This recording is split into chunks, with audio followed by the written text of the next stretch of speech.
Kombat! Hello and welcome to Better Than Mario Brothers, podcast where each episode Mark and I dive into cinema's sewer. I am Chris Bolton. With me, as always, my partner in podcasting, Mr. Mark Williams.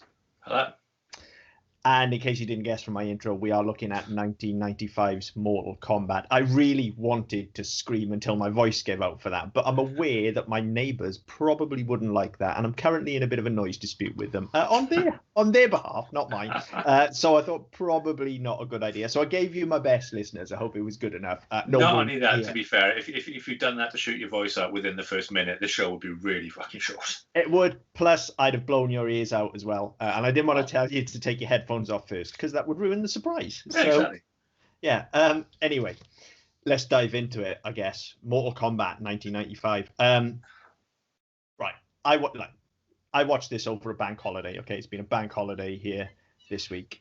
If there is a better film to watch on a rainy Monday bank holiday with a shitload of beer, I don't think I've ever found it.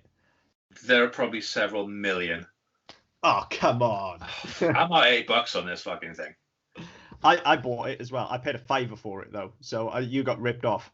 Yeah, I'm at $8 on this fucking thing. I mean, the problem I have is I'm not really, I was never really into fighting games. And so when this was a thing in the 90s, I wasn't really that fucking bothered anyway. And if I was going to be playing beat 'em ups, I was going to be playing Street Fighter because that's what all my friends had. Yeah. So yeah, when this came about, I was like, all right, okay, well, I'll give it a chance because we know we did Mortal Kombat Street Fighter on Who Wins about a year or so ago. I thought, well, I'll give it another go. I haven't seen this film since about 1997, and now I remember why. So this is probably, I don't know, 14th or 15th time I've seen this film. I'm guessing because it's a lot.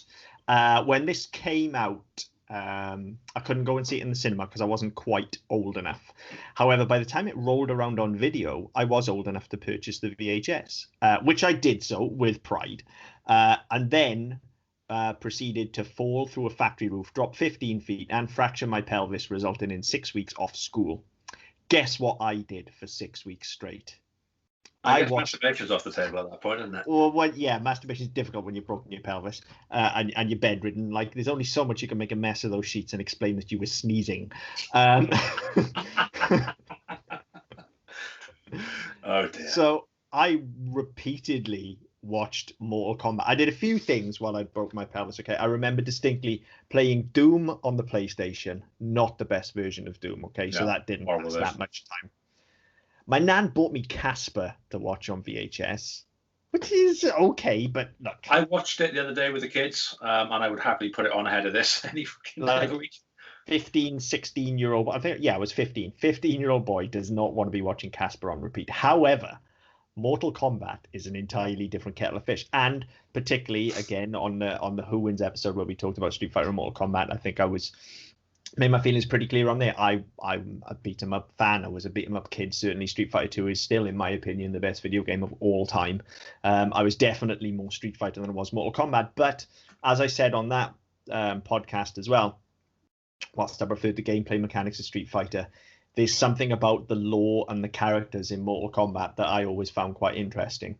So to see them in live action just thrilled me. And I've had just a real...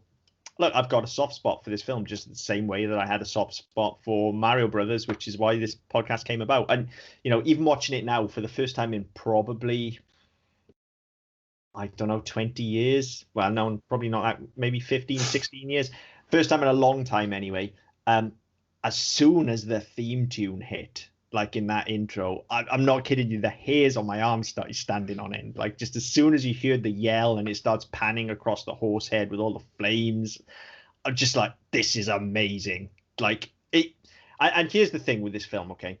If you aren't in within the first 2 seconds, by the time you hear Mortal Kombat and all the flames spring up and we start spinning around the logo, if you aren't in by that point, just turn it off. Just forget it. Generally, I would have. It's only because we were doing this that I didn't. Yeah, at that point, it's just like, look, if you're not in now, you're not going to be in. So yeah, I mean, let's dive into it then. That's our backgrounds with it. I mean, I'm not burying the lead. I can't. All right. I I have real enthusiasm for this film. Not so much its sequel, which is also on our list to do.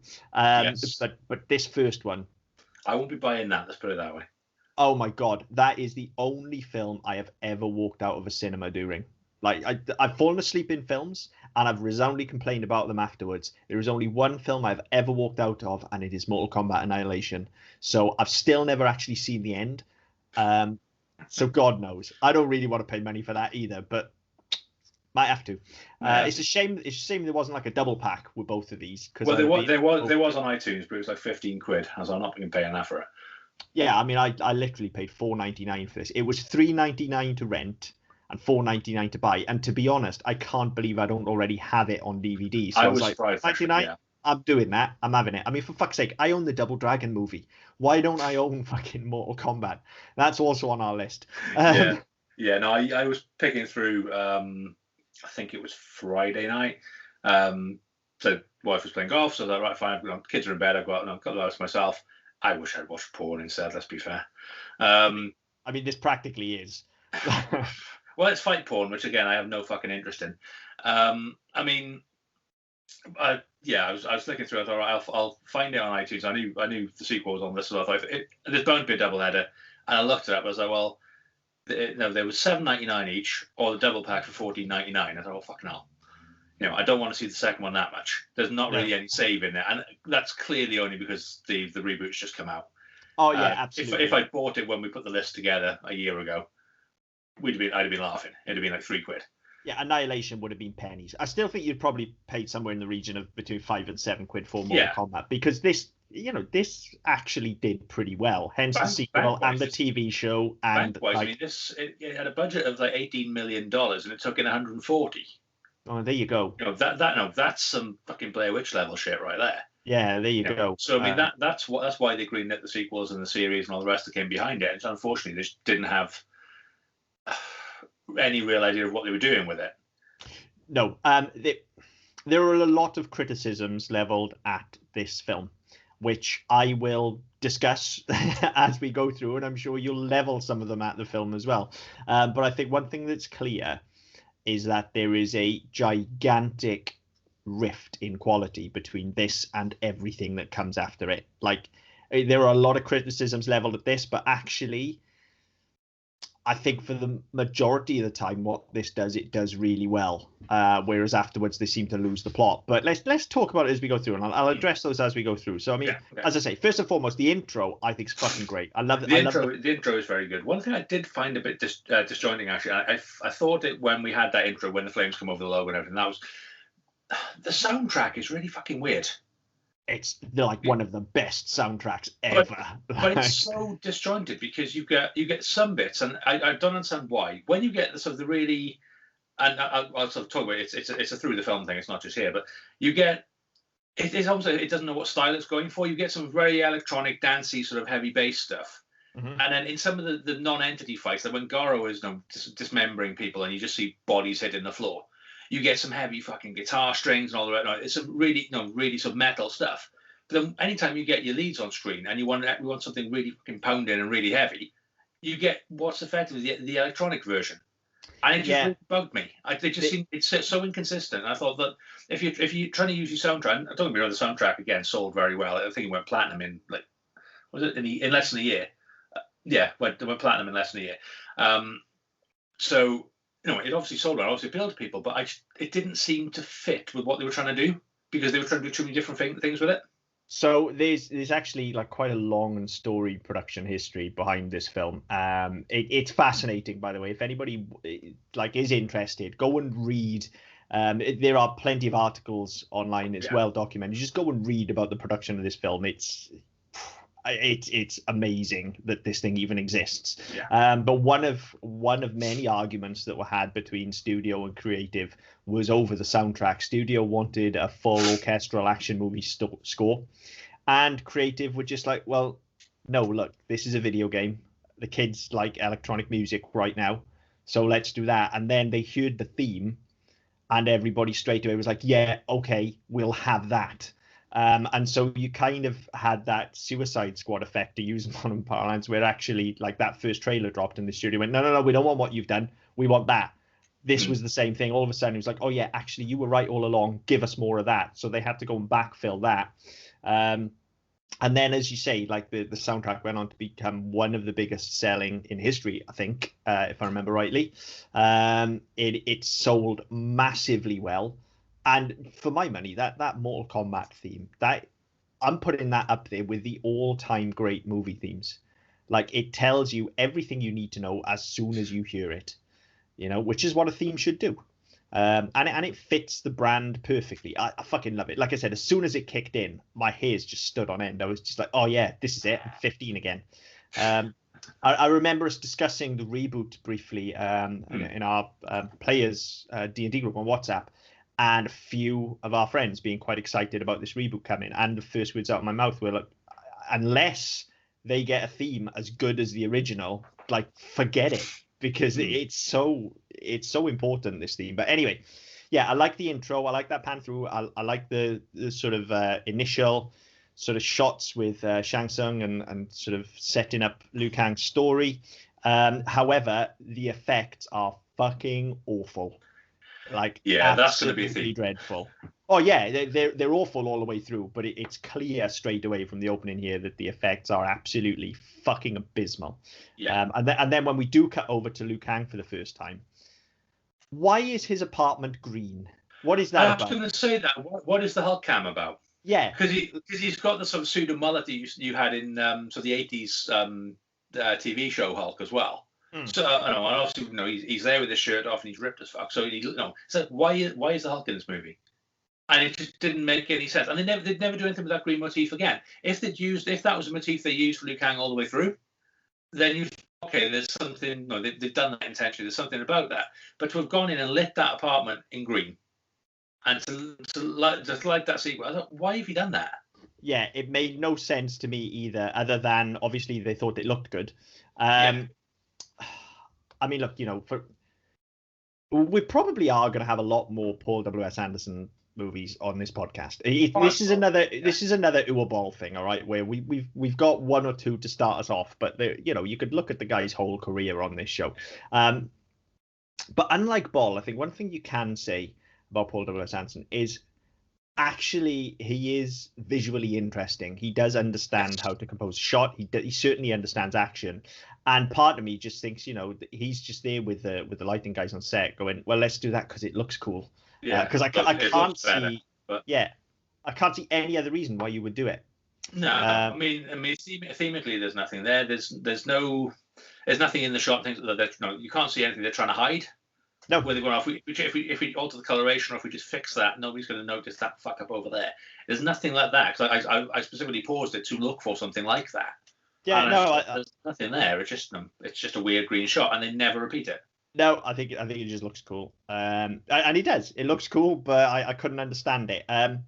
Then we're straight into Sonya storming the club, which is just fucking great. It's just not long enough. What a great little action sequence that is. Like, she's got fucking big Linda Hamilton energy in this, just full on going through the club with a shotgun, searching for Kano. Like, awesome. Really good stuff.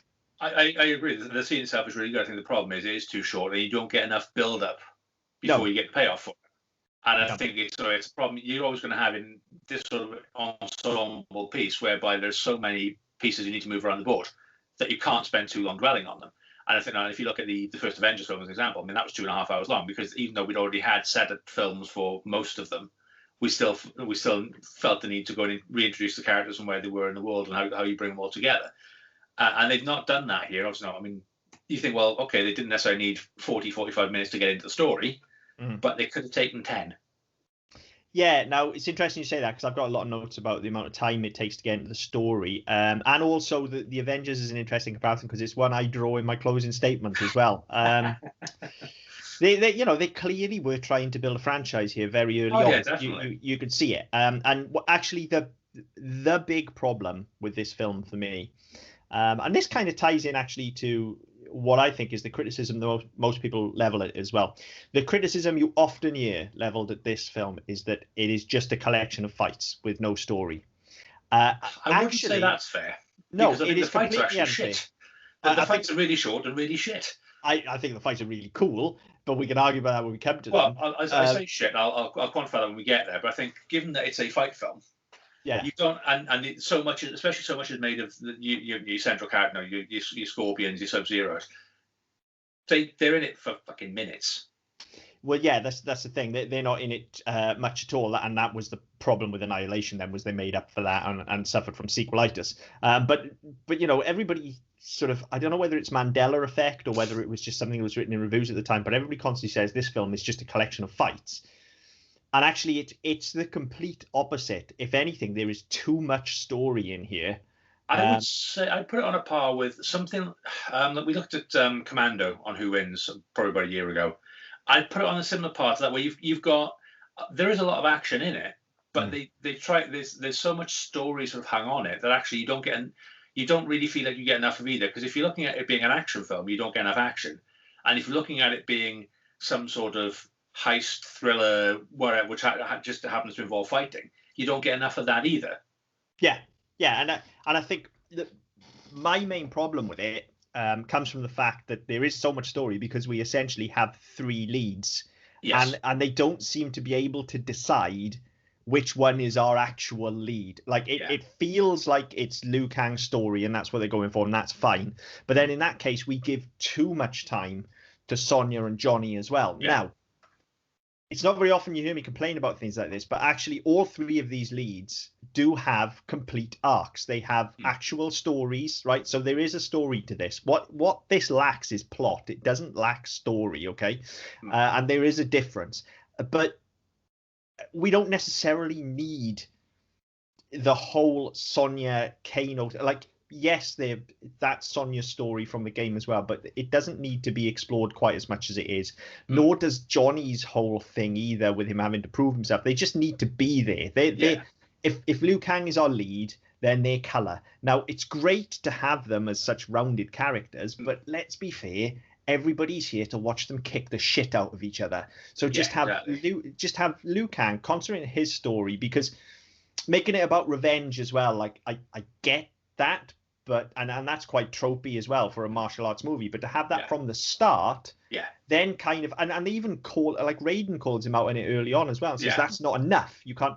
So what this is missing is kind of Liu Kang's rise through the tournament from being the underdog to being the champion of Earth. And I think this is he's always the champion from the start because he's out for revenge. Yeah, and I mean they do, and they do it with Liu Kang. So you don't get him coming up from he hasn't been fighting. He hasn't been with the Shaolin monks because he went to America. We don't see where he comes from. It's just straight away. It's right. Okay, I'm going for revenge. Yeah. So who is this guy? What's his deal?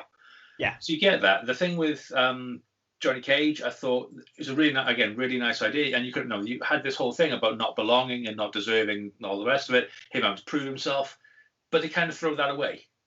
So you have the bit with Hitler where Shao Tsung is pretending to be his mentor, and so you get that scene where he says, "Oh yeah, you get the magazine cover, which suggests he's a fake." So you see that once or twice, but then apart from that, and you get those two images, and then you get the person playing his mentor saying about, "Oh well, no, there's this tournament that you could go and enter, you could prove them all, and all the rest of it," and then that disappears.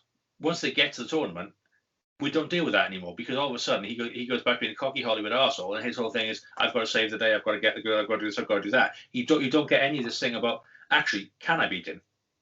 Do I know? No, because I mean, again, not just the fact that there are questions about his ability in his own world. These are otherworldly beings with fucking magic powers.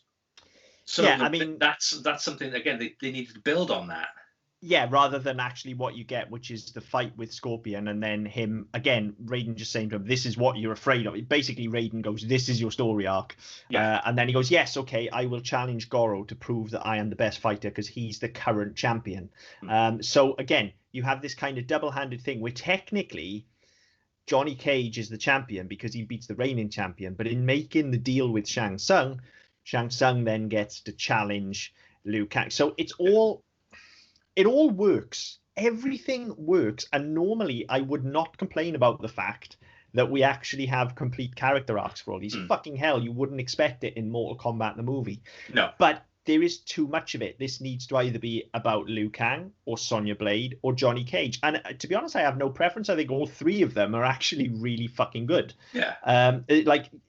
Cage in particular, Lyndon Ashby. He's full of charisma. Like he absolutely owns every scene he's in. He's very entertaining to watch. Yeah. And the rest of the cast are really good as well. So I have no problem with any of that. It's just that there's too much of it. There's too much for too short a period. I think Bridget Wilson again as Sonya, I think, does a very good job. I think I personally would have liked to see more of her story, because literally her whole thing is she's going after Kano. He killed her partner. Within 2 minutes of them being on screen together, he's dead. Yeah, well, this is hang on. You need to flesh that out. There needs to be more of a story to that. It's better to not really have it at all. As I say, just use him as a mechanic. Yeah. Just you can off Kano in this initial club scene and get her to the tournament. Yeah. But we get what we get. I think that is the main criticism that I level at the film is actually it's overstuffed.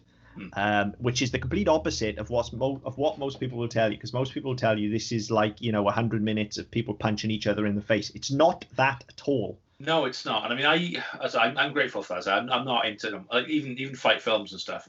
If you look at all the stuff you had in the 80s, like Kickboxer and stuff like that, there's a market for them. People like them. People love them. I couldn't give two fucks. I do. They're just not my sort of film. I'm not interested. Love them because I'm not in. Because I'm not interested in fighting games, I'm not interested in martial arts. It's just not my thing. Yeah. So that's fine. But so going into this, I was thinking, right, okay, I remember seeing this 20 years ago or whatever it was, and wasn't really bothered then. I haven't watched it since. And then I was coming back thinking, right, okay, am I going to be going into this and looking at basically an hour and a half of fight porn? And I was surprised how much story there was in it. The problem I had is that where you needed the fight mechanic to move things on, there was actually not enough of that, because they tried to shoehorn too much in. They'd be better off saying, right, okay, well, I mean, this is 90 minutes and change. It's 104, I think. Is it really? Yeah, it's quite long. Okay, 101. But then you take 10 minutes of that for credits. Yeah. So, I mean, you're looking at 90 minutes and change for the actual film. And I'm thinking, normally, certainly nowadays, I'll watch a film and go, right, you could strip 20 minutes out of that easy. Mm-hmm. This one, I'm thinking you could have added 20 minutes in because the story was there, but the mechanics weren't. Yeah, we'll talk about the tournament mechanic, I think, when we get to that second act of the film, because that is deeply flawed. And you're right, that is a big issue for the film. To move through the story, we get introduced to Cage. Yeah, we've talked about the fact that Shang Tsung's sort of impersonate his mentor. And like I said, as soon as he appears on screen, he's just he's awesome, to the point where I'm led to believe, I've not seen the new one yet, but everything I've read said that they've basically made a conscious decision not to have Johnny Cage in it, right? Because he is too big a personality as a character, and apparently Kano in this one is already a big. So they've actually exactly what we've just said, and they've gone on record saying, well, look, if we get to a sequel, we can use him in the sequel now, because you'll have a sequel that features Johnny Cage. You've got something to look forward to. But to throw him in with everything that's in the original is just too much. Yeah. And I mean, that scene actually as well, where he's on set and you get the fight, the stunt fight, and he walks off and he's having a pissing contest with the director. That was supposed to be Spielberg. But scheduling fucked it. Apparently Spielberg was up for it and he just didn't have time to do it. Can you fucking imagine? I know. That would have been amazing. We should actually point out, at this point, I like the fake out of it. Like, obviously, if you're a fan of the game, you know exactly what's coming. But I like the fake out of him coming in, and it is a sort of 80s fight film trope. It looks like it could be straight out of something like fucking Kickboxer or Hard Target or any of those Van Damme films. And then of course you get your first use of the line, "This is where you fall down." Yeah. Which they'll call back to later on and works really well. So again, there is intelligent writing in this. Okay. There's some shit dialogue as well, though. There is some shit dialogue as well, but there's also some fucking awesome dialogue.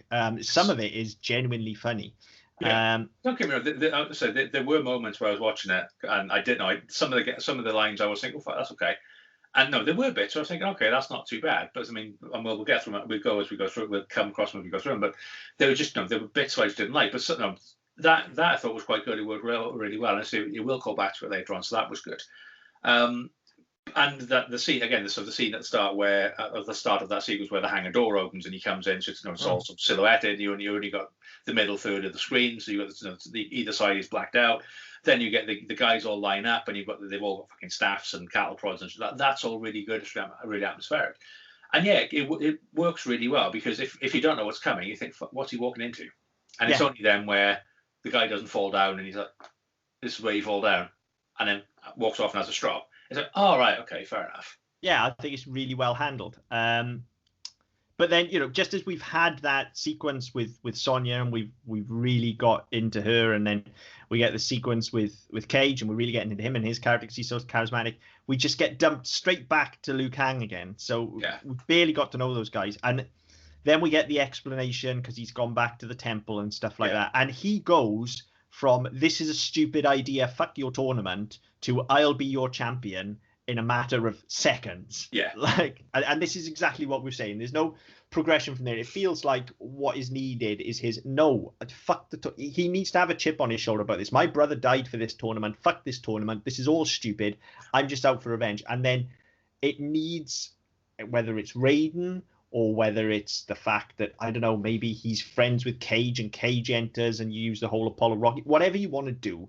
Yeah. He needs a reason to go, all right, actually, I need to knuckle down and enter this tournament. This is the only way I'm getting Shang Tsung. Well, the thing is, I mean, really, the way you'd have seen this in probably every fucking 80s action movie ever made would be that he says no, his brother steps up to take his place and gets killed. Yes. And then that's why he goes on his revenge arc. Yeah. That's where that comes from. That's what I was saying, where the revenge needs to come later. It was too early to front load it. Yeah. He needs to have the very first shot, or your very first couple of shots, being where Shang Tsung kills him. Yeah. As a you're next. Yeah. So why is he next? Who is he? Why do we care? So that was one of the things that jarred me straight away. Apart from the Hulk lighting, was that, hang on, who is this guy? Obviously, I know he's Liu Kang, but from the film point of view, why? No, we've seen he's having this dream, and you're next, and all the rest of it. It does the old Goldberg thing. Who cares? At this point, I'm not invested enough to actually give a shit. No, and that is the problem. That is the problem with the narrative. It's Liu Kang's story isn't right. Is the thing. It is a complete story. It's just not right for the match with the tournament. Yeah. But then we get, obviously, off he goes. We get introduced to Raiden first. Christopher Lambert just chewing scenery, which he does anyway. But enjoying it. He brings such relish to this. Like, he's always got a real cheeky smirk on his face where he's and actually, again, if you read about the production history, like he was doing this for a reasonable fee. Yeah. But they had, much like Uwe Boll does now, they had decided they would shoot all of his stuff on a stage in close up and then insert him into the film. So out of his own pocket, for shits and giggles, he just went, no, fuck off. I'm going to Thailand, or whatever it was they were filming. He's just like, fuck this. I'm doing this for fun. So he is just having an absolute blast in this. You can see it. He brings real mischief and energy to Raiden, which I really like. So then we get, they're about to go on the boat, and it's the first time we get sort of Liu Kang and Cage in a scene together. And straight away, these two guys, the dynamic between them is fantastic. Like I said, this cast is really good, but they straight away have that kind of odd couple chemistry that you're looking for. They're gonna have to team up, but right here and now they fucking hate each other. They're complete polar opposites. Yeah, and I mean, this is one of the points where I didn't like the writing, where you get the thing where he automatically assumes that being an Asian man in Hong Kong or wherever they are, that clearly he's a valet. Yeah, because as you would. So he goes down the road of I pay, you carry. Don't condescend the foreigner. And Liu Kang chucks his suitcase in the water. And instead of getting fucked off about it, he says, oh, good job I didn't ask you to park the car. So who does that? Who's quipping at that point? I liked it. I mean, you've got to remember, this is a dumb 90s action movie, and you've got to be up for that. Even then, you're saying, well, fucking hell, it just doesn't ring true, because it's not the sort of thing, even with what we've seen of him, is that if he has this whole inferiority complex, he has this whole thing of is he worthy, and he's just seen somebody else reading this fucking magazine saying he's a fake, the last thing he's going to want is to be one-upped by somebody he thinks is a fucking valet. And he just takes it far too well. I guess. It's a good line, though. Made me laugh. Like I said, you're either into this or you're out, aren't you? I think. Oh, I was out at this point. Yeah, I mean, this is by about 4 fucking times to go make coffee at this point. We're 10 minutes in. This is by no means like the worst writing I've seen in a film of this kind. Do you know what I mean? So I'm just like, this is actually some of the best. Like that, I think that's quite a good line. And then we sort of get this discussion between them all, and Raiden appears on, again, just a beautifully lit shot. They're clearly on a soundstage, not on a ship, but it's beautifully lit all day for night with this blue moonlight, and Raiden's sort of eyes are sparking and stuff. Looks really, really beautiful. And we get our exposition. And the story is like, this is where you get the story that everybody says is non-existent. It's here. Or the plot, I should say, not the story, because the story lies with all of our characters. But you get the plot laid out for you here about the tournament and how they need 10 straight victories, and they've had their 9th, and it's just absolute bollocks. Complete nonsense. Yeah. Why 10? Why not 43? You know, why not 7? Because in the game, it's 10. That's why. But again, it's just saying, well, fuck no. It's just far too convenient. It's far too round and neat, isn't it? It is. It's absolute bollocks. But here's the thing: it is absolute bollocks. But unlike something like Mario, or unlike just about every other single fucking video game adaptation in history, it knows that it's absolute bollocks. And Liu Kang even fucking calls it out. Even says how ridiculous it all is. They know that this plot is absolute horseshit. Oh, it's wafer thin at whatever. This point. And just like, whatever. To its credit, it does pick that up, and I think that that was something where, you know, as you said, Liu Kang calls him on it. But yeah, you just know, you think it's not. It's my bugbear with adaptations anyway. You don't have to be slavish to the source. No. If you're adapting, then do what's best for the product, not for what you're adapting. And we say this in Game of Thrones all the time. Or we did in the early seasons when they were still trying to be slavishly faithful to the books. If it doesn't work with the medium you're working in, change it. Don't use it. Yeah. Change it. Do what you need to do with it to make it right. I totally agree. And the tournament mechanic is the big problem with the plot, because the stories that we have don't fit with this tournament mechanic. To fit with the tournament, it has to be. Really, Cage should be our lead to fit with the tournament, because it should be about proving yourself. It should be about defending the realm, because you're the best and you want to be the best, and you need to train and you need to lose and then work yourself back. You know, we've seen this a million times. Okay, we've mentioned them earlier on. We've seen it in Kickboxer, we've seen it in Bloodsport, we've seen it in Karate Kid, we've seen it in Rocky, we've seen this film a million times. This is that, except they're fighting for the fate of the realm, and there's fucking monsters and ninjas, right? That's your film, and that, I'm led to believe, is what the new one is like. We'll see. But that is your tournament film. Yeah. Then your film about the lore of Mortal Kombat, of which there is a lot, you know, is all of this stuff about Sonya and Kano, and, you know, about Liu Kang and his brother, you know, and actually each of these could have their own fucking film. Yes. Like, you made the comparison to the Avengers, and it's one that I kept coming back to as well, because I'm watching it thinking, well, actually, I'd watch the Sonya film. I'd watch the Cage film. I'd watch the Kano film. Where did he come from? Yeah. You know, I'd watch all of it. I think, to be fair, that would probably be a lot more appealing to me, because at least I'd know where these characters came from, and I would probably give more of a shit. I think they did do something along that ilk with a load of like TV episodes, not the main TV series, and I wouldn't swear by it, but I think there is two series. There was a live action one and there was an animated one. I believe the animated one was a lot better.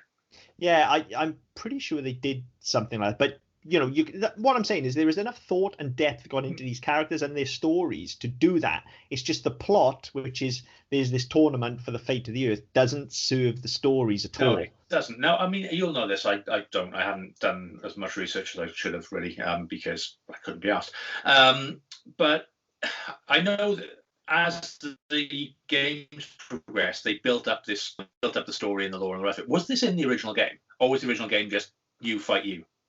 No. The original game was always about, like, there is this tournament for the fate of the realms. Right.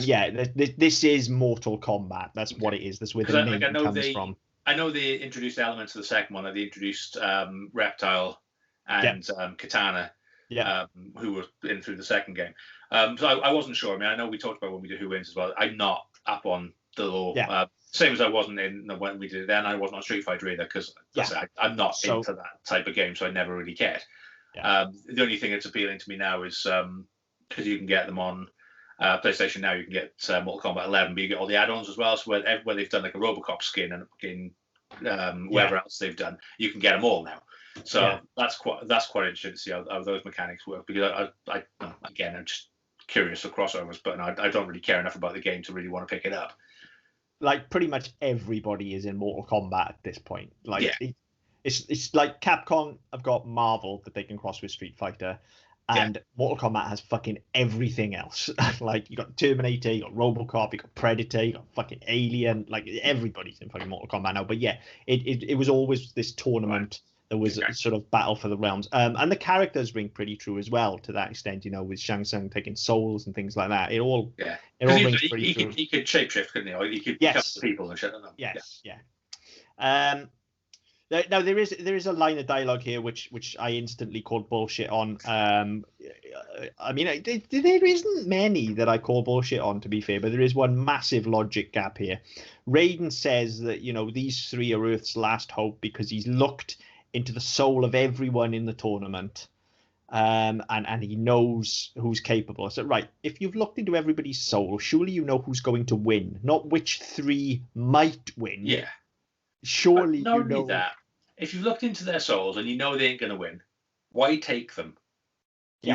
You are just leading them to their death unnecessarily. Well, I mean, you have the token friend who gets Apollo'd, and apart from that, when they get off the boat, they're walking up the beach. There's like 50 humans get off that boat. Yeah, but don't forget, Raiden doesn't actually choose them. Shang Tsung's gone out and recruited them. Raiden's just coaching them.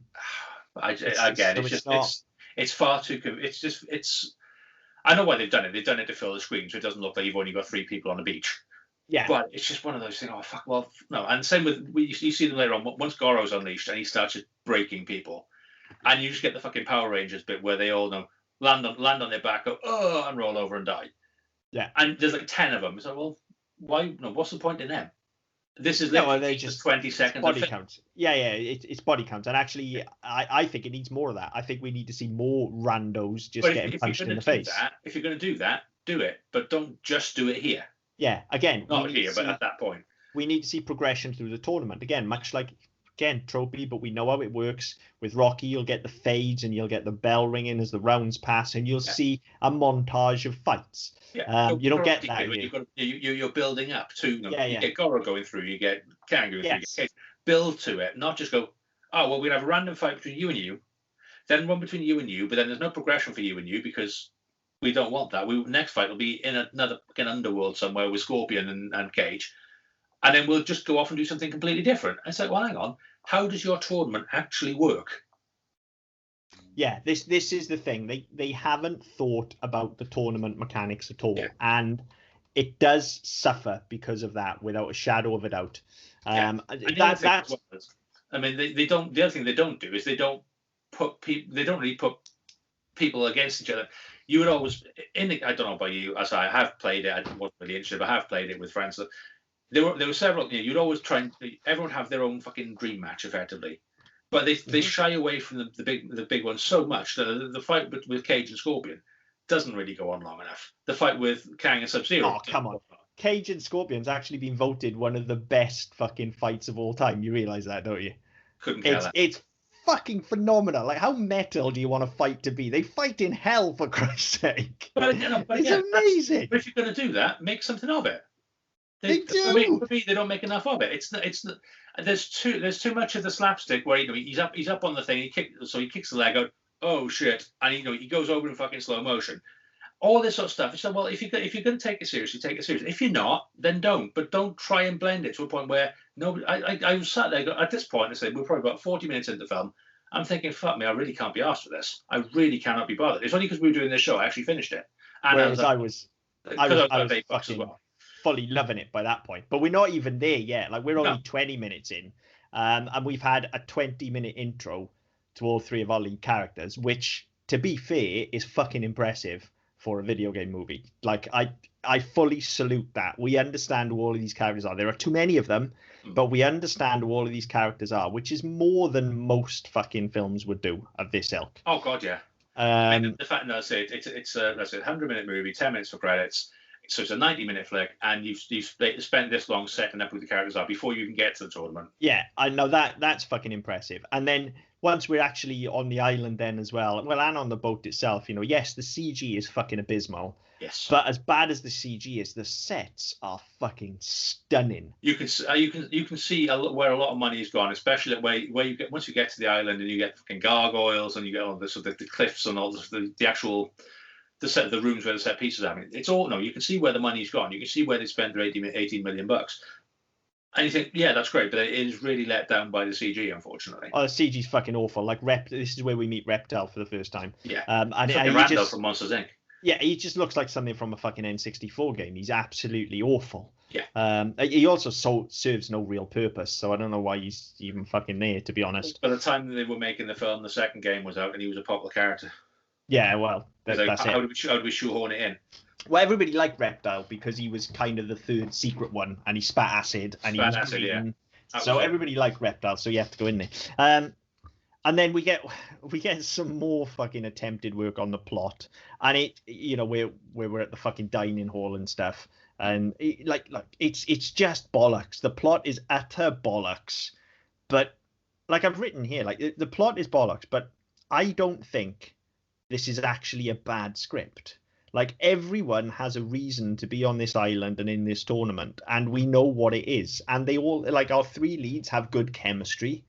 It's just that it's overstuffed, but all of the pieces are there, and that's fucking rare in most of the fucking films we talk about on this show. It's rare for everything to be in place. Yeah. So I mean, the other thing that did when we get to this banquet, you again, it looks really impressive where you've got Scorpion and Sub-Zero leading in all the fucking ninjas wherever they are, and you get a throwaway line to go, oh, they don't really like each other, but they're under my control and they'll do as they're told, or whatever the line was. You think, oh, fuck them.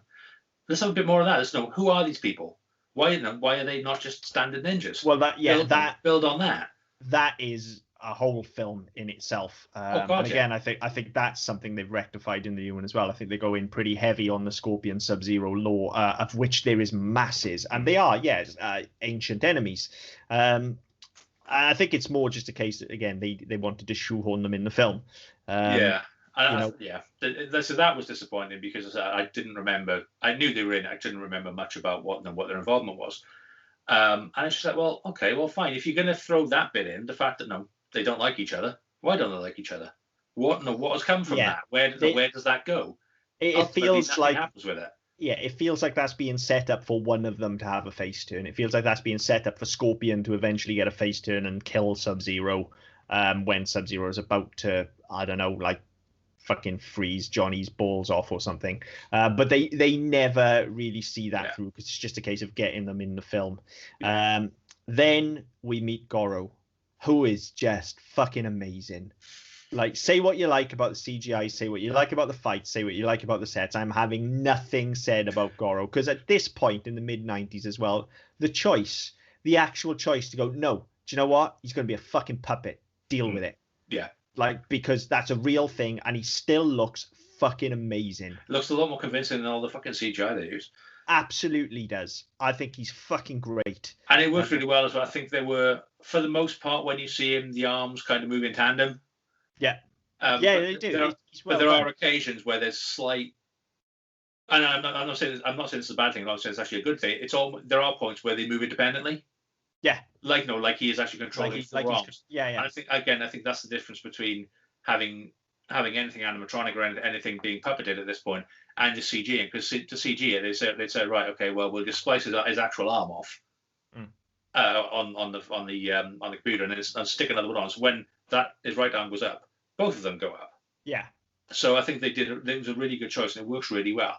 And again, I think, as a mechanic, again, I don't know enough of the story and all the rest of Mortal Kombat, but I think as a potential threat at this point, it works really well because he looks, he's bigger than everybody else. He looks imposing. Having the extra arms, he looks fucking mean, and it works really well because at this point, we're introducing what would generally be our end of Act 1, beginning of Act 2. This is our threat for the next sort of 50, 60 minutes. So it works well. Timing wise, okay, it's probably a bit later than you'd normally expect for a 90-minute film, but it works. It does work really well. And the scene, exposition heavy as it is, again, I don't mind it. No, it's fine because I'm just concentrating on Goro because he Yeah. looks so good. So I just fucking go with it. And then the fights properly start. And look, all right, you don't like fight films, so fair enough. I think they're fucking amazing, primarily because like they're not amazingly flashy, but fucking hell, they feel weighty. And that's probably because they were actually genuinely kicking the shit out of each other. Um, That always helps. like again, if you read into the history of this film, they were constantly having to fight with broken ribs and stop Yeah. for breaking because they literally were just kicking the shit out of each other. Yeah, it wasn't stunted. And I remember reading earlier on today that the guy who played Cage, whose name I can't remember, he was the only one who was seriously injured. He had a lacerated kidney. There you go. I mean, we shouldn't laugh about this. It's not funny. But that's why they look like you fucking feel these punches. And of course, you've got that amazing fucking score behind them. And then you get like the really stupid shit as well, which again, you're either going to be in for or not. Okay. But like Kang's first fight, for instance, he's fighting the guy that actually looks like DJ from the Street Fighter franchise, which has always fucking fried my mind that he's just some rando that's in here that they happen to make look like DJ. But he's sort of fighting him, and they have these poles which they twirl around and stick in the ground. Then they do a pose down, only to like just move around a bit and then instantly grab the pole. So you're like, right, okay, why did you put the poles in the ground? Yeah. Why did you bother with the pose down? And the only answer is because it looks fucking cool. Because they want to do what's in the game. Before you have every fight, they do their poses. If you're going to I'm all right with that. If you're going to do that, have them pose with the weapons. Yeah, it's just so they could do the move where they fucking flip over and grab the... Look, it's fine. It's the rule of cool. One thing that happens once we get into the tournament now, once these fights properly start, is the rule of cool just always wins out. Like, if they could do something ridiculous, it's almost like they're daring each other. Like they've gone, yeah, that would be cool, but now take it a step further. Let's do this instead. So I love that. Then we get the Sonya Kano fight. Now, it's at this point, and I remember thinking this when I was a kid as well. I don't know why it took me so long to remember it this time out as well. So this point, I'm watching it going, the one character that really isn't explained, I've already said it, is Kano, because his prosthetic is not used or explained at any point. He just has the only reference you get is right at the start in the club where he said if you mock me again or you mess up again, you'll need to see an eye dog. That's the only reference you get to the fact he's got this faceplate and this cybernetic part anyway. Yeah, and it's just completely thrown away. And I think that Kano as a character actually is completely thrown away because this whole fight, it lasts about 2 minutes. He is thrown away. It's because he just doesn't belong here. Like I said, they would have been better off dealing with him in the intro and then leaving him for a sequel. Yeah, because I mean, it doesn't make a lot of sense anyway because, okay, he's sided with the others, but surely he is of Earth and thus should be on the Earth realm side. Well, it depends what you've been promised on the other realm, doesn't it, I suppose, because he is a merc and he makes very clear that he's a merc and he's some sort of prince of the underworld on Earth. So I don't have an issue with that. I just have an issue with the fact that actually, yeah, you're right, he is thrown away. And this whole Kano-Sonya story can be much bigger. But because it's rammed in here with Johnny and Liu Kang as well, we don't really see enough of it. Also, we do need to mention that Sonya just totally flat out fucking murders him in cold blood. Yeah. He even begged for his fucking life. Yeah, give me a break. Okay, snap your neck. That's pretty fucking cold. Yeah, that's pretty fucking cold. Kind of like it though, but it's pretty cold. Like she's. Well, at this point, again, it's what people watching this film who've gone into it on the back of the game will expect because the whole thing is that you kill your opponent. Yes. So that's what she's got to do. It's a fight to the death. It's who wins, effectively. It is, yeah. So okay, they stole our idea, the bastards. Yeah. So this is supposed to be a tournament, right? So we've seen our first fight with Liu Kang. We've seen our first fight with Sonya, right? They're fighting in a tournament, and it seems apparently we only need to see them. We don't need to see anyone else fight, okay? Which makes the tournament feel very small. What makes it feel even less like a tournament, though, is the fact that Johnny's fight with Scorpion just happens or starts randomly in the middle of the woods. Yeah. Like, not everybody else gets to fight in an arena of sorts, whether it be on a beach or Johnny, no. Scorpion just jumps him in the woods. Yeah. Again, though, makes no narrative sense whatsoever. Again, rule of cool. This fucking 5 minutes here, this fight is, I'm sorry, I know you don't like it, but it's fucking phenomenal. To be fair, could care. No, this is my whole problem with the film. Could care less. It's phenomenal. Like even down to like the CG's pretty bad all the way through, but it's just ingrained in my brain from when I was a kid as well. There's a point where like they go down the route, and I'm glad they do, of making scorpions sort of rope spear things, like these kind of almost sentient serpent creatures, which is great because they sort of are that anyway. But then there's the point where one of them, like Cage, jumps out of the way and one of them slams into a tree and it just explodes into just blood and guts. That's fucking amazing. Like the level of thought that's gone into that, of like, it would have been so easy to just have it stick itself in the tree, but no, it's a real thing. Yeah, you'd expect at that point to just be a rope on with a spike on the end of it. And, you'd be more expected to just go through the tree. Yeah. So it doesn't. It just gets stuck in the tree, and then they end up fucking fighting. Like, it's not hell. I know it's this fucking weird, but for all intents and purposes, it's fucking hell. They have an amazing fight on the bridge. Scorpion takes his fucking mask off, and it's a fucking skull, and he's breathing fire, cool. And it's just metal as fuck. This is the most metal fight that's ever existed. I think it's fucking unbelievable, to the point where he sets a fucking shield on fire. I'm not even sure that's fucking possible. But Scorpion manages to set a fucking shield on fire.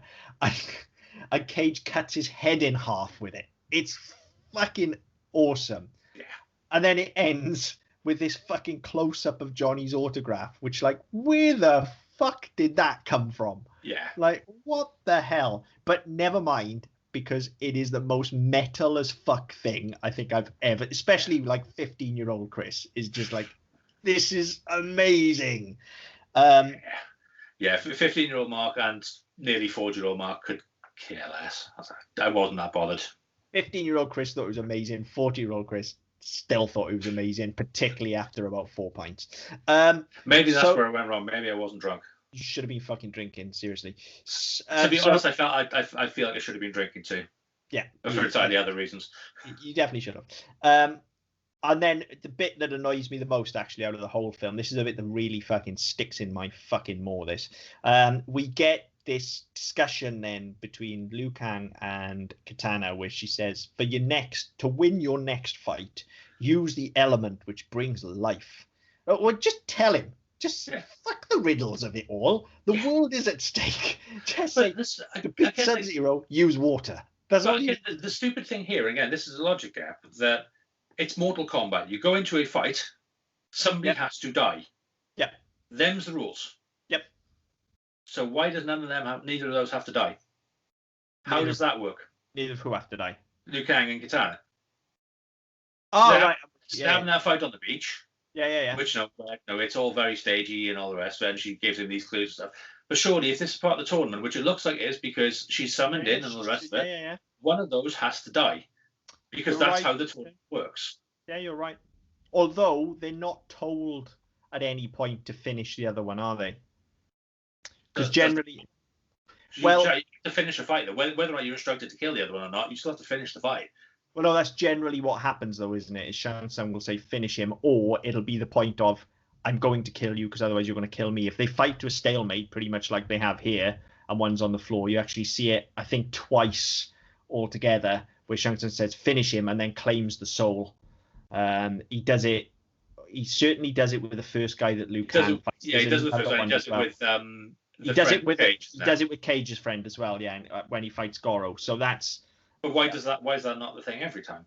I don't know. That's something that needs explanation. But I think that I can see where you're coming from, but I can also see how this works because they haven't been told to finish each other. Well, they haven't been told to finish each other, and they're not going to kill each other. Whereas, like, Sonya is gonna kill Kano because she's been trying to kill him for the whole fucking 40-odd minutes of the movie so far. Cage is gonna kill Scorpion because if he doesn't, Scorpion's gonna kill him. Kang's gonna kill Sub-Zero because if he doesn't, he's gonna kill him. But Kang's not gonna kill the DJ guy because he's just another dude. So Shang Tsung has to be like, well, no, you have to finish him. Kang doesn't, in fact, finish him either, so he doesn't kill him either. So if that's the case, then at that point, Kang probably should have been disqualified. Well, no, because the other dude is dead at that because his soul's gone. Yeah, but Kang doesn't do that. So the victory's not Kang. So there's no difference between that and this, is there? But again, if that's your mechanic, you need to explain that. If that's how your tournament works, surely you need to explain that. That's relying too much on you reading into it. Again, if you're going to do it, you have to. You can't. But then at no point have they said you have to kill the other person. It's just a tournament. But that's the whole thing. That's the whole point of Mortal Kombat. Well, no, the whole point of Mortal Kombat is the immortals battling for their realm. All the fatalities and stuff are in the game, but you don't have to perform them, do you? Just like at no point do they say here that you have to do these things. Shang Tsung claims his soul, but Liu Kang doesn't kill him, just like he doesn't kill Katana here. In fact, I don't think, other than Sub-Zero and Shang Tsung at the end, I don't think Kang kills anybody. Kills Reptile as well. Oh, he does kill Reptile as well. Yeah, okay, so he is a bit of a murderous bastard. Yeah. I just think it relies too much on you. You either have to read too much into it, or you have to know the game. I don't. If you're going into this not knowing it, I think it doesn't work. This is you thinking that they have to kill everybody, rather than you haven't been told that they have to kill anybody. But then what's the fucking point? Well, because they're fighting to save the realm. But if you don't kill them, then surely they'll kill you. I just don't get it. But that's what I'm saying. In the matches like with Scorpion, then yes, you are fighting for your life, because if you don't kill him, he is going to kill you. But when you're in a situation where you've got two humans battling, or like where you get Liu Kang and Katana battling who are on the same side, then they're not going to kill each other, are they? But then that's just a completely flawed fucking setup from the organisers in the first place. Well, yeah, but that's Shang Tsung playing mind games, isn't it? He wants Liu Kang to fight Katana because those two are sort of trying to ally up. So he wants to see if they'll kick the shit out of each other. That's a bit of a stretch. No, it's not. That's a classic. That's like we're going to pick, like when people get captured in sci-fi films all the time, like a Kirk and Spock, for instance. Right, we're going to make you fight. Yeah, you see it all the time. We're going to make our two allies fight because then we're going to... He's sizing them up, essentially. Shang Tsung is still sizing up Liu Kang, and he knows that Katana is a threat. So he wants to see where they stand. It makes perfect sense. I didn't get it. It didn't come across. I think that's you looking for something that's not there, though, rather than... No, I'm seeing stuff that's not there. That's the problem. Yeah, exactly. Yeah, it's not a gap, though. You're looking for something that doesn't need to exist in the plot. It doesn't need to be a thing that they have to kill everybody. They just do, because some of them are horrible bastards. Well, they're all fucking horrible bastards. Yeah, so it doesn't need to be a thing that they kill everybody. That's just something that you want based on what happens in the game, isn't it? But something I wanted to happen with the game is I could turn it off. Well, you could have turned this off at any given point. But then this would have been a really, really one-sided show. Yeah, well, I kind of feel like it might be anyway. But yeah. Not sure about that. Anyway, let's move on. Yeah, so we get the fight with Sub-Zero then, and we get another match outside the ring. So again, how are some fights... Now, this is a logic gap that I don't understand. How are some fights in a ring and some fights aren't? And when they're out of the ring, who's adjudicating? Because every time they're in a ring, Shang Tsung is watching over it. Yeah. So this is just makes no sense. This is just killing off your competition outside the tournament. Yeah. This is just fucking murder. Yeah. And also, Sub-Zero is a complete fucking pushover. Bearing in mind the awesome fight that we've just had with Scorpion, like Sub-Zero literally shows up and just dies almost immediately. Well, yeah, he just gets impaled on a popsicle. Yeah, he does absolutely fuck all. He's useless, which is a shame because Sub-Zero was my go-to guy in Mortal Kombat. But there you go. That always annoyed me, still annoys me. Here comes Goro, and this is the only point where we actually see that there are other fighters in the tournament, really, where we just let bodies hit the floor. Like, he's fucking cleaning house. His entrance, by the way, as well, if anybody has any passing interest in wrestling, there's no way you can watch this without hearing Time to Play the Game when he's backlit and he's got his arms up, roaring. And then, we go full on Rocky IV up in here with Cage's friend thrown in the ring with Goro. Yeah. Again, I get that Cage would take on Goro because he's our secondary threat, so that makes sense. Yeah. But again, this isn't explored enough in the same way that Kang's brother isn't explored enough, and it's explored just too quickly for us to feel anything by it. but nevertheless, Cage decides. I mean, it's almost Game of Thronesian, isn't it? Where it's just like, here's a block of story. Now here's a block of story. Now here's a block of story. It's like, here's Cage's story. Now we're on Sonya for a bit. Now we're on Kang for a bit. Now we'll go back to Cage for a bit. Instead of intertwining all of these and progressing them through the tournament, which is what it needs to have forward momentum. And that's why it feels really like there's no story here. But we get this scene on the beach with Johnny and Sonya, and it's absolutely wincing-inducing. Like, the dialogue here is awful until they start insulting each other, at which point they just click back into character and the chemistry's there again. Well, that was it, because he had that early on as well, whereby when they're on the boat and he says, "Oh, what am I, your travel agent?" She says, "Oh, what am I, your secretary?" You get this thing where they are sparking back and forth all the time. They're not impressed by each other, and then for no reason it seems like there's this softening going into this scene. I was like, where'd that come from? And the whole thing we were saying, "No, I can't let him do that to you." Well, hang on. When did you start caring? Yeah, I mean, it's not so much the motivation behind it as the fucking dialogue itself, I think. The dialogue is awful, but again, it's one of those, and again, we talk about Game of Thrones all the time.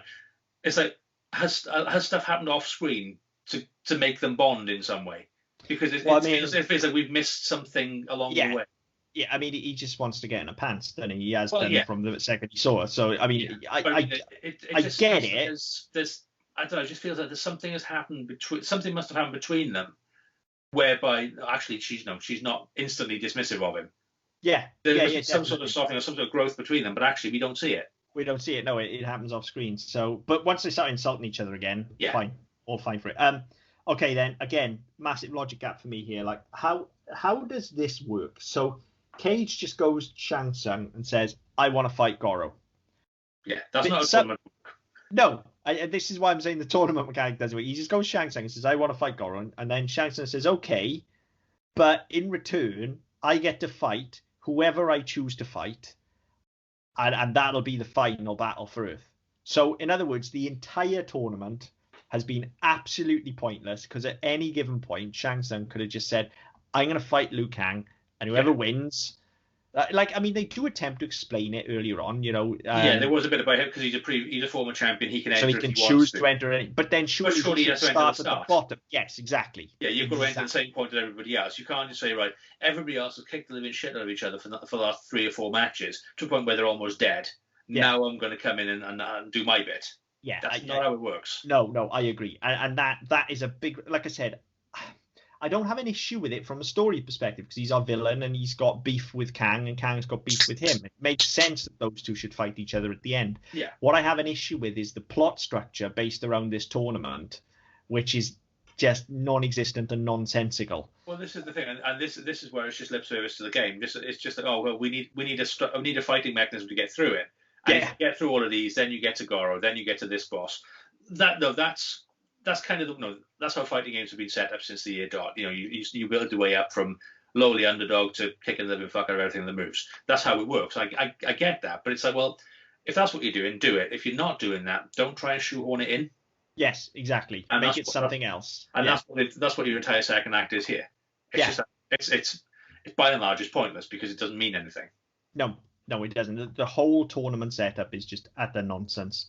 It would be better if they were just fighting through waves and waves of ninjas to get to Shang Tsung. Yeah. It would have made more sense. But anyway, it is what it is. This is what we got. Yeah. So we get the Goro fight. I mean, you got to love a nut shot.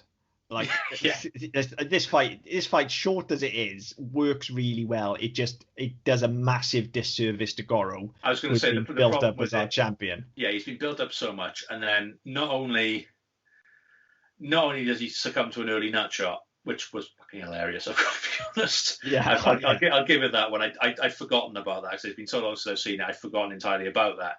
So yeah, drops to his knees, punches him in the balls. Fine with that. I haven't got a problem with that. Then he runs for it again. Don't have a problem with that. He's clearly got a plan. He's going to make it. It looks like he's running away. He's going to make his escape. And then, it's almost as if you get to the point where it's like, right, okay, we've done this bit, and you can see clear as day what's going to happen. You can see he's going over that edge. Yeah. And you get the nice payoff. Well, no, this is where you fall down. That's all fine. That works really well. I think the problem is, as you say, it's a massive disservice to Goro because he's been built up as this threat, this this really lethal killing, this killing machine just rinsed through everything that's been put in front of him. Yeah. And it's like, is that it? Well, yeah, it feels like I like the whole setup. I love this is where you fall down and the call back to that and push them off the cliff. That all works really well. The net shot is amazing. But like there's no fight. Cage needs to take a real severe beating first. Yeah. We need to feel the threat. Yeah, you need to think that actually he's about to get pounded into oblivion. Yeah, and then we realise that, and then he realizes he's on the edge of a cliff and he can get him. And he's got a plan. Yeah, exactly. But yeah, that's totally mishandled. Yeah. And then, like, this is the only point I'm probably really going to lose my shit with the film, but fuck them all the way in the arse for suddenly making Sonya a damsel in distress. Yes. Like, fuck them for that, because that's not who she's been through this film at all. You get the whole bit where I say, so all of a sudden she's being dragged up and say, oh, let me go. No, kick him in the fucking balls. Yeah. Do something, fight back. You're here to fight. Yes. So fight, not get dragged off like Princess Peach.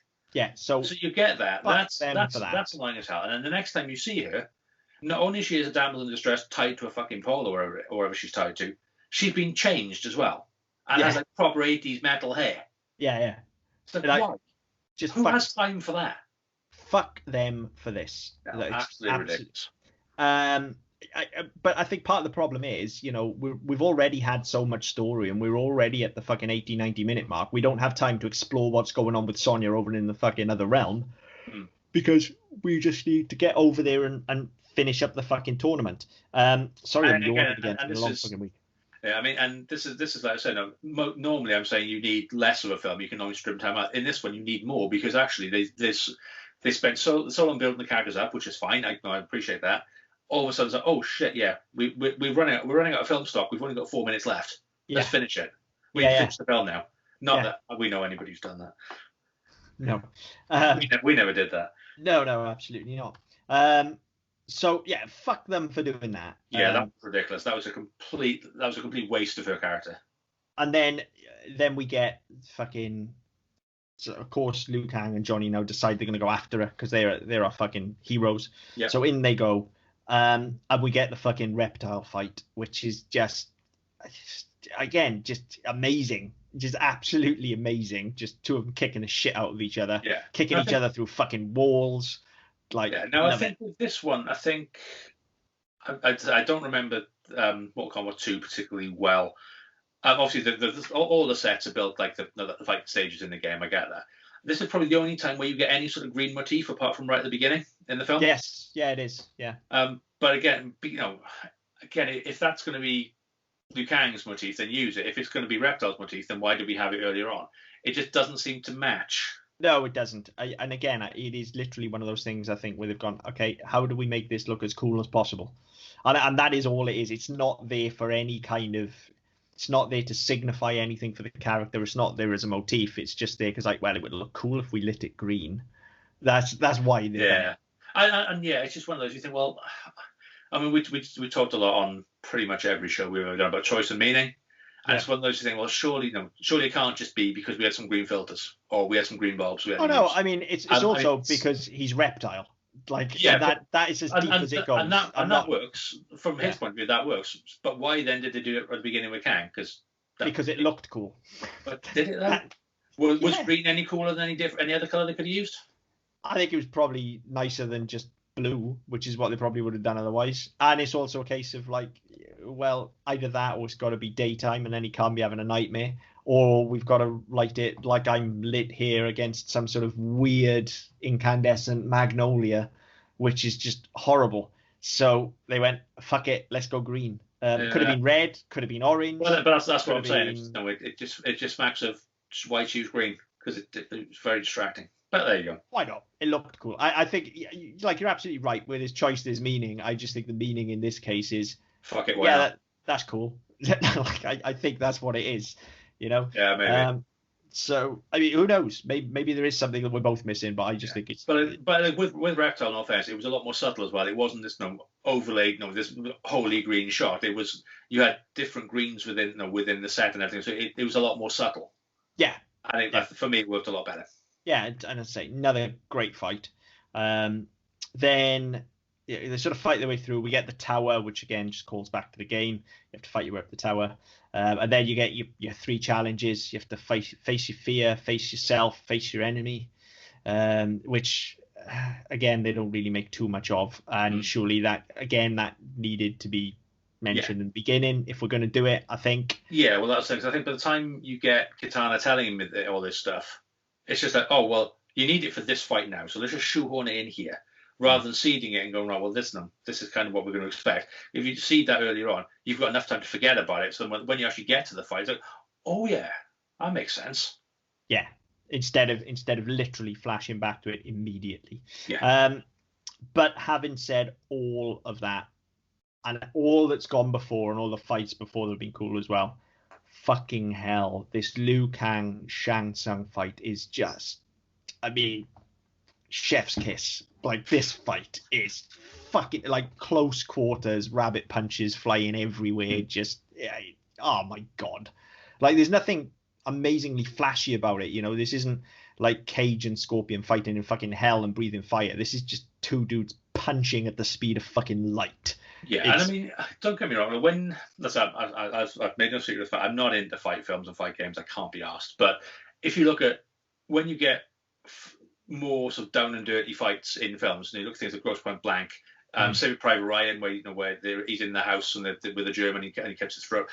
You can sort of see that and go, right, okay, well, for all the shit that's going on behind it, all the fantastical, supernatural shit that's going on behind it, this, as I said, this is 2 people punching each other in the fucking guts. And just try to knock 7 bells out of each other. Yeah, it's fucking great. I'm far more on board with that than I am with shooting spikes out of your fingers and conjuring ice and shit like that. Yeah. No, this was far more interesting for me. Oh, it's a fucking great fight. It really is a great fight. And then all the fucking spikes come out and we all see where it's going. Of course, we know the brother's going to come into it. Interesting visual, though, when he does eventually throw Shang Tsung on the spikes. Yeah. And we get a close-up of his armpit hair. Yeah. I mean, if you know you're going to spend the majority of the film with your arms uncovered, normally people would shave.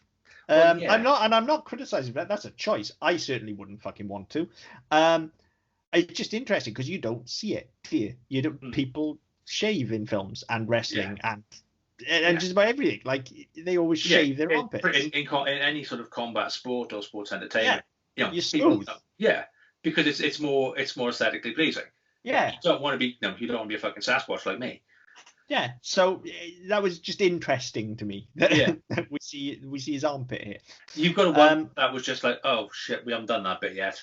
Well, I'm not ready for it. Well, we got to shoot it today. That's it. Oh, yeah. Okay. You're done. This is you wrapped. We're just gonna get this one shot. Oh, for fuck. Yeah. Okay. And so that is our climactic final battle, which is awesome, but just feels hollow because we've had 3 stories leading up to it, which means we haven't had the real concentration on Liu Kang's arc and his rivalry with Shang Tsung, other than you killed my brother, so I'm going to fuck you up. Well, you can take care of that arc in 10 minutes. Well, yeah, that's it. About never mind the brother, the world is counting on me. Yeah. I have to do this. I've got to put this aside and do what's right, not just what I want to do. Yeah, and even more what it comes down to is, this is in the script clearly for you to read. It's not spoken out loud, but it's clearly there. He's run away from responsibility when we first meet him. He has run away from this. He hasn't wanted to face it. We only ever see him on his own in his apartment. He seems like he's a loner as well. He seems like a bit of a drifter. Yeah. So now we've had this, like, why would he give a shit about saving the world? As he says, he cares about his brother. Why would he give a shit about saving the world? But now he's made friends. Yeah. Now he has Cage and Sonya, and they've been through this experience together. So now he has something to fight for. And there's his story, and that's what we need to get through, is him rising up and becoming our champion. But that doesn't happen. What we get instead is, you dirty rat, you kill my brother, I kick you on the fucking spikes. And that's what you get. Yeah. That was an awful, fucking awful impersonation. That was even worse than my Mortal Kombat scream at the start. I should just give in. That was fucking terrible. But you get what I'm saying. Like, yes.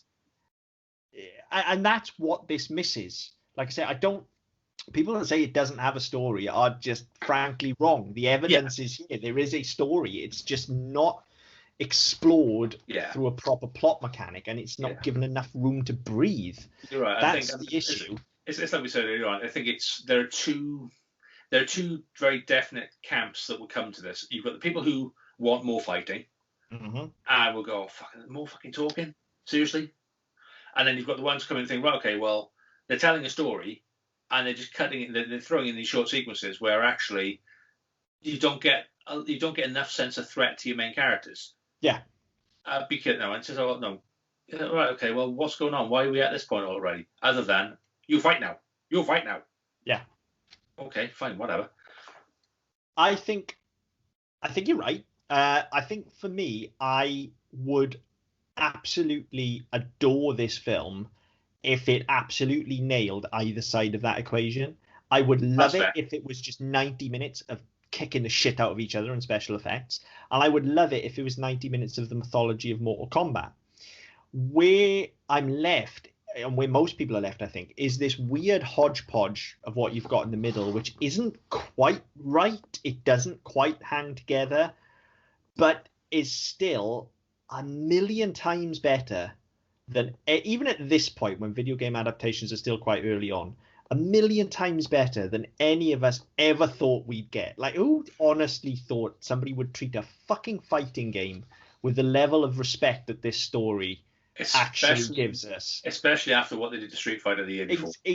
Exactly that. Yeah, look at the fucking mess they made of that by trying to fucking reinvent the wheel and tack on this ludicrous story. Whereas here, they do boil the story back down to its basics, and then they attempt to give us this tournament mechanic to mirror the game, but they boil it down too much. They just go slightly too far in the other direction. However, what we're left with, I don't think, is anywhere near a travesty.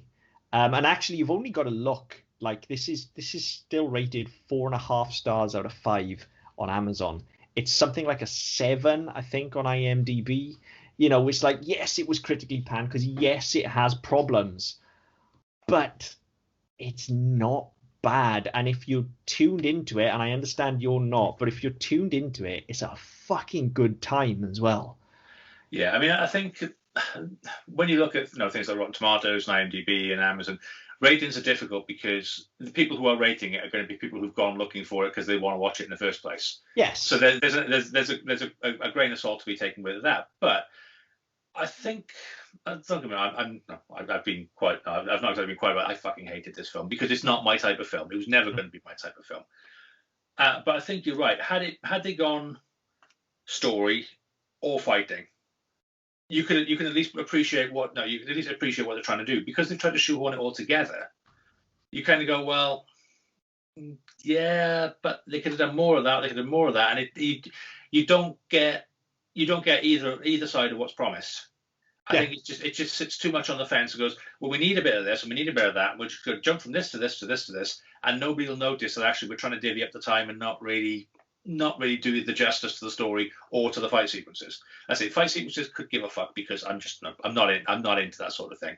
I did some work a couple of years ago with a guy who wanted to make a zombie martial arts film, and straight away he's like, well, that's not something I'm going to be fucking interested. I'm never going to be interested in that. However, I was looking for a paycheck, so fuck it, try it. Didn't pan out, but you think, well, okay, well, you can see you can see how that works. But if you're making fight porn, you just need to make 90 minutes of fighting, and people who want that will go and see it. Yep. And if you want to make a story where you want character arcs, you want backstory, you want depth, then make that. And you can still have an action film out of that. See, many other action films have come before this and after this. But you can't do both. Or you certainly can't do both in 90 minutes or 101 minutes. You can do both. This just doesn't. Yeah. And I think that's the thing with it. Like I said, I think too many people, whether it's Mandela effect or whether it's they haven't seen it all the way through, or whether it's they haven't seen it at all and they're passing judgment based on other things. A lot of people will have not seen it at all because it's not that type of film, and they've gone, well, it's a shitty computer game fight film, so what do I care? It's bound to be shit. And to level the criticism at it that there's no story and it's just 90 minutes of fighting is just objectively wrong. Like yes, this isn't great. I know that. It doesn't mean I can't enjoy it, but I know it's not a great film. But it's certainly not bad. You know, and when, like, you're right, people, you know, reviews on Amazon and things like that can be quite biased, but still, you know, I'd wager, I haven't looked, but if you look at the reviews for something like Street Fighter, that's certainly not getting 4.5 stars from anybody. You know, general consensus out there is that this is just a collection of fights. But, you know, if it's just a collection of fights, then you'd have millions of 5-star reviews for it. Because, yeah, all of those fucking fighting fans would all go like, yeah, that's what we want. Yeah. You know, it falls in this weird middle ground. You know, there is a story, and I think it's fairly well written. It's just misguided. You know, it just needs to be focused. It lacks a plot completely. You know, but the cast are all fucking great. The script works for the most part. It's fucking funny, you know. I don't know. It's just about too many things. There's too much going on is the problem. But look, having said that, I had a whale of a time watching it again. I have zero regrets buying it, and I will watch it again in future. I will watch it again just because it cost me $8.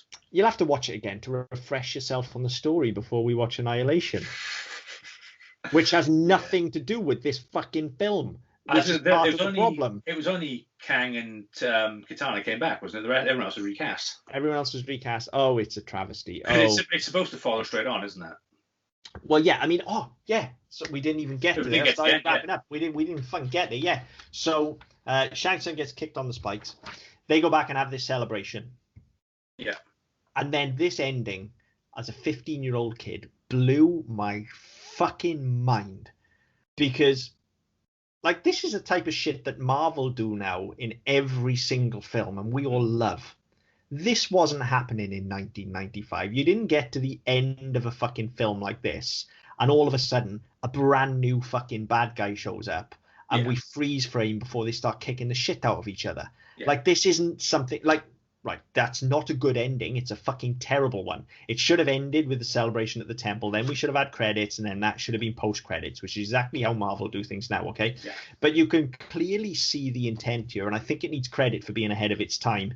You can clearly see the intent here of, like, actually, we know this is pretty good. We know that we've got a universe. We know there's more stories to tell. So here we go. We're just gonna give it to you. This is where we're going next. Here comes Shao Kahn. Yeah, and I mean, we had it as well with Mario. Yeah, we did. And again, and I mean, that was a different. I mean, that certainly did make $140 million. It wasn't as well received as this. I mean, this had some fairly mixed reviews. I seem to remember, whereas Mario was largely panned. But again, they did exactly the same thing. They said, right, okay, we're now setting up movie 2. Because we know there's stories to tell, because there's games, and it wouldn't be as wide as it would be today, but there would have still been fanfic and stuff like that. So there are stories we can tell. There's stuff we can do with these characters, and they bottled it. They chose not to do it, whereas Mortal Kombat went down the route of doing Annihilation. But no, again, you're right. So they've gone into going, right, okay, how do we wrap this up and tell people more is coming? You know, short of doing Mac and me with a speech bubble going, we'll be back. You know, how do you do it? And what they've done is they've actually said, right, we're not going to set up another movie. We're going to start another movie right here. Yeah, it's a literal cliffhanger. Yeah, I say no credit. As you said, credit to them for trying that. Yeah. And when we come to do Annihilation, which I've not seen, we'll. Yeah. I can't wait for you to watch Annihilation. If you hated this one, I cannot wait until we watch Annihilation. Yeah. I've read as much, so yeah, that'll be interesting. Maybe we'll leave it a while just to let this one simmer down first. No, it's like a plaster. You just need to rip it off now. You just. But yeah, no. So I mean, the end of this film, yes, okay, it's not a good ending. As you said, it would be done. The same ending would have been done in a different way.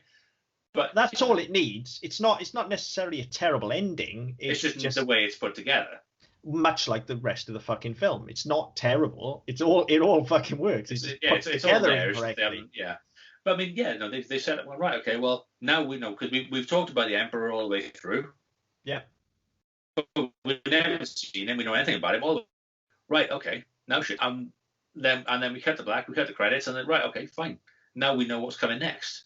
Yeah. So, I mean, no, don't get me wrong, though. That, as something to pique your interest, that's there. And if you've gone through this film and enjoyed it, that's going to make you want more. Oh, man, honestly, it blew my fucking mind. I was just like, by the time Annihilation actually came out, like it could have been Oscar worthy, and I still would have been disappointed because I was It was only so like 2 years later, wasn't it? I was so fucking hyped up. I was super excited. And then, yeah, we got Mortal Kombat Annihilation, and oh, Jesus Christ. Jesus Christ. I mean, I remember way back when we did Spider-Man 3 and Jonathan guessed it because you were on holiday. And that was a similar thing with him. Is that it wasn't so much what was in the film. What was in the film, there was several problems with it. But because it was so built up and just where it came in, where he was ready for it and he was expecting certain things from it, then he didn't get it. Then it didn't deliver what. And you're never going to get 100% of what you want out of a film or a TV show anyway. There's always interpretational, but it just because you go into it thinking, right, this is going to do this, or because they did this in the last one, they need to do this, and then you don't get it. It's like, oh fuck, right, okay, and it just leaves you feeling completely deflated. Yeah, and as you said, it could have been an Oscar worthy. It could have been the best film in the world. I still would have been disappointed. But, honestly, yeah. I was so fucking hyped up, but then to get what we got. And that's the other thing that people need to remember, when criticism gets leveled at this, is like, just actually put it next to pretty much any other video game adaptation that you like. Just put it next to them and just have a look. And like, honestly, and look, Paul W.S. Anderson's gone on to make a fucking career out of this shit. Like, he is your video game guy. Yeah. Like, he's the guy you go to. All right, he doesn't make good video game adaptations, but he's the guy you go to make video game adaptations. They keep calling on him to people are obviously liking what he's doing because they keep going back to him.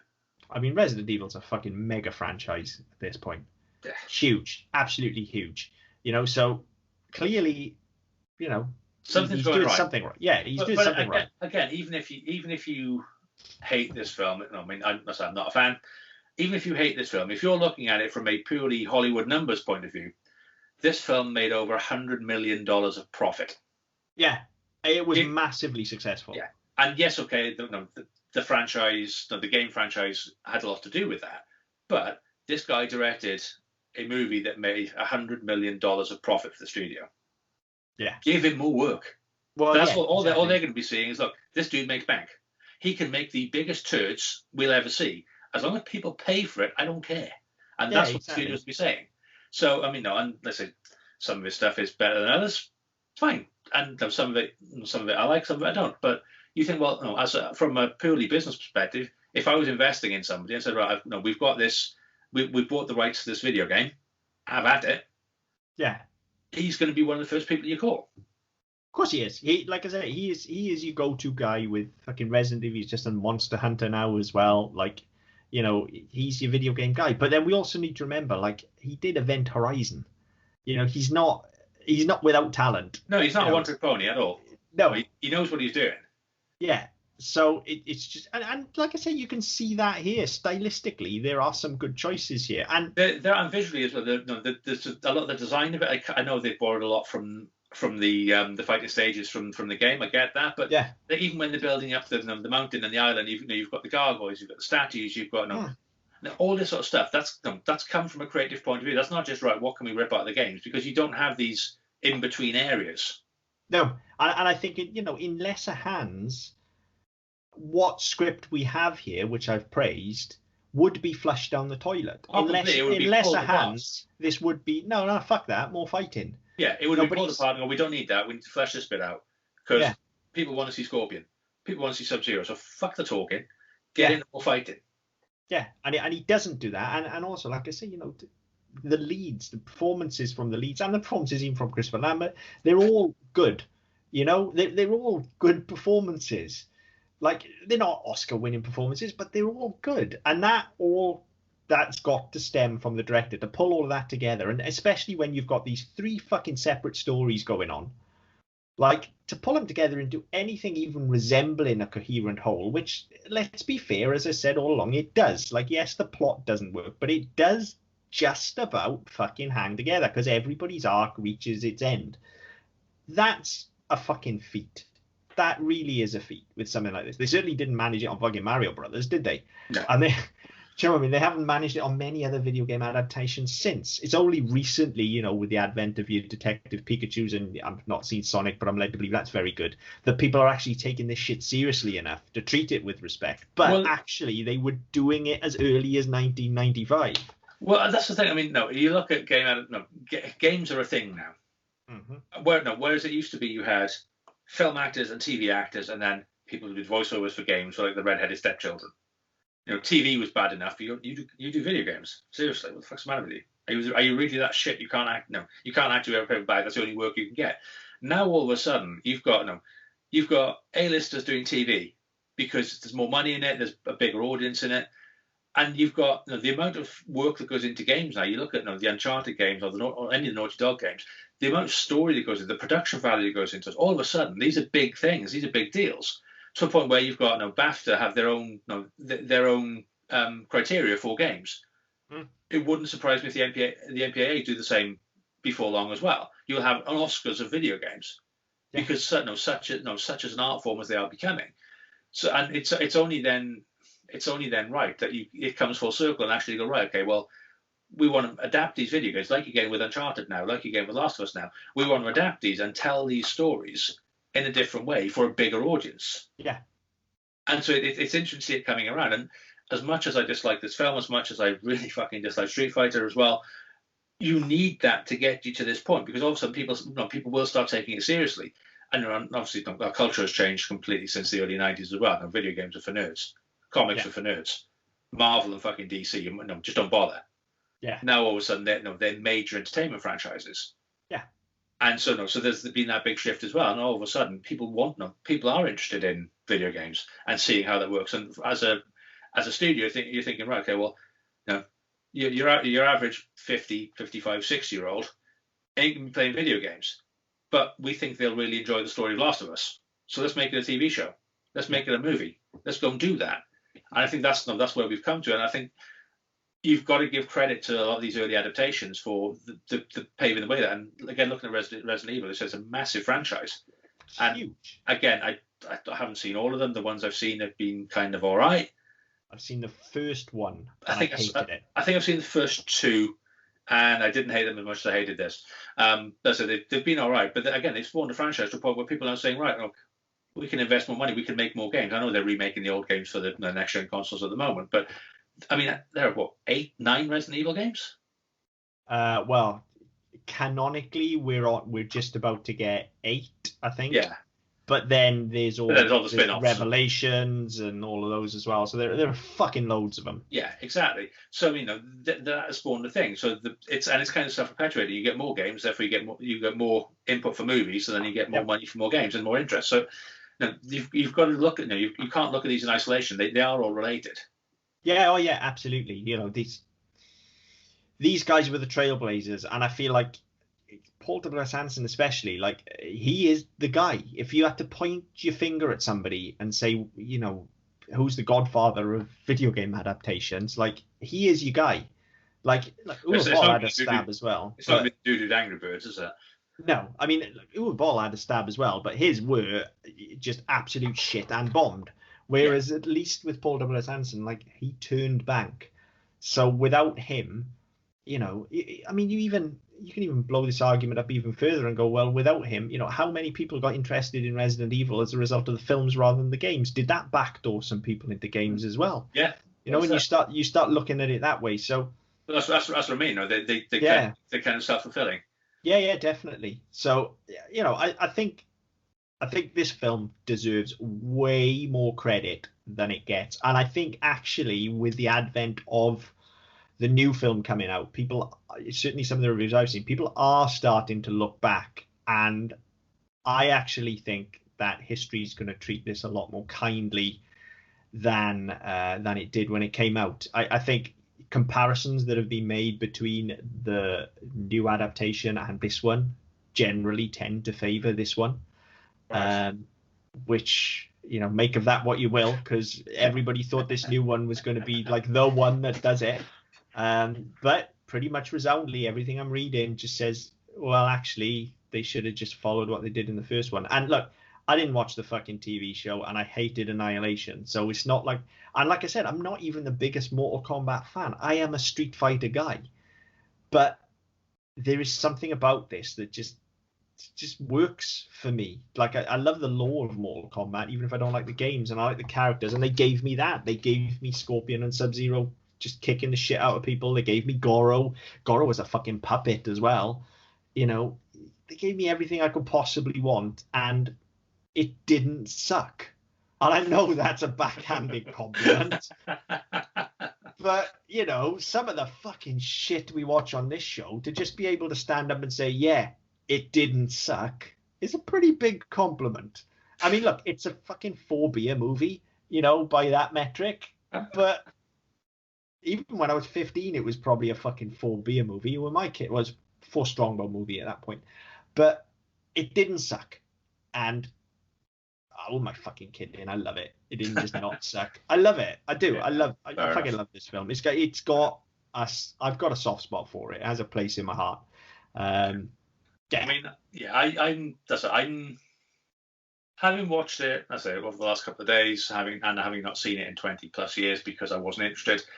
I've come in and gone, right, okay, well, there's an inherent bias which says I fucking hate fight movies. I'm not interested. You know, you get the, I mean, Rocky is probably the exception because it's a sports movie rather than a fight movie, and it's more about the character than it is about the fighting. This, no, I came into this thinking, right, okay, well, it's a fight movie about a game I fucking hated. I'm not interested in the game, not interested in fight films, so this was never going to be up my street. There were bits of it which I thought were quite good. Some of this, no, the way they blended the 3 stories, I thought there was potential there. There's some of the dialogue was fucking awful, some of it wasn't bad, but it was never going to tick the boxes for me. So I've come out of it going, right, well, I fucking hate this film, but I went into it hating it as well. I can see there are bits to it which weren't as bad as I remembered, and there were bits of it which I just entirely repressed anyway. But yeah, for me, it was just a waste of an hour and a half because I was never going to appreciate that sort of film. Yeah. And okay. I think I've got to be honest with that. No, it was never going to be a film I was going to enjoy, but I went into it with an open mind and a slightly emptier wallet. And it was what it was. I say Annihilation, I'm really not looking forward to because on the back of this one, I'm thinking, right, I really couldn't fucking care less now. The only thing I would favour less at the moment is being anally penetrated by that thing that comes out of Scorpion's hand. I can't fucking wait to watch Annihilation with you now, honestly. I have the complete like obviously as we've gathered over the course of this podcast, I came from it from the complete opposite standpoint to you. I was always like, if this would have had to absolutely just suck balls for me to like not love this, because I loved it so much as a kid, and it's so inherently something that I enjoy, fighting games in general and video games as well. So this has got me written all over it. So I was coming to it from it had to lose me basically, whereas it had to win you. Yeah. And I think actually that's made for one of the more interesting episodes we've had, because generally we do tend to come at these things from a fairly even keel, but clearly we disagree on this one. So it's interesting to have counterpoint rather than us both going, well, that was shit or that was great. So yeah, it's interesting that it's actually been a discussion. But all right, look, I think I know the answer then, but is it better than Mario? I think there are aspects to it which are. I think from an enjoyment factor for me, then no. But I think there are bits that are technically better. Okay. But if I do now own both of them, annoyingly. If it was a choice between Mario or Mortal Kombat, it wouldn't be Mortal Kombat. And that's normally how that metric works, isn't it? I do the same as well, where I know there are some films that are better, but it comes down to, like, if the two are in front of you right now, which one are you putting on? Yeah, and it's not just because I watched it within the last couple of days, whereas Mario I haven't watched since we did the show on it. It just doesn't do a great deal for me, I've got to be honest. Okay, that's fair enough.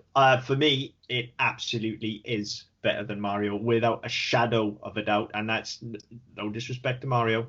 I think they're probably on a fairly even keel, because Mario was when we watched it, that wasn't as bad. No, we said at the time as people said it was. Just for me, this pool, and look, that's a character that I dearly fucking love. I'm a Nintendo kid through and through, but At no point in that film do they have a fight in hell and set shields on fire and punch each other in the balls. And there's no armpit hair. There's no like. But you did have dancing Goombas or swaying Goombas. You did have dancing Goombas, but this has Goro getting punched in the nuts. That is true. I mean, that's. You've got to get everyone for a nut shot. I'm sold. So for me, yes, this one's better than Mario.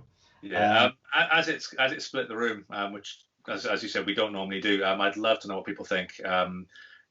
The general consensus of people I've spoken to is that this is a shit film, but I don't know many people who will have watched it recently because they think it's shit in the first place. So yeah, whatever your thoughts on this one, please get in touch. We'd love to know what you think. On Twitter at @DDPodcastNet. You can go to our website, ddpodcast.net, where you can also pick up our previous episodes and other shows as well.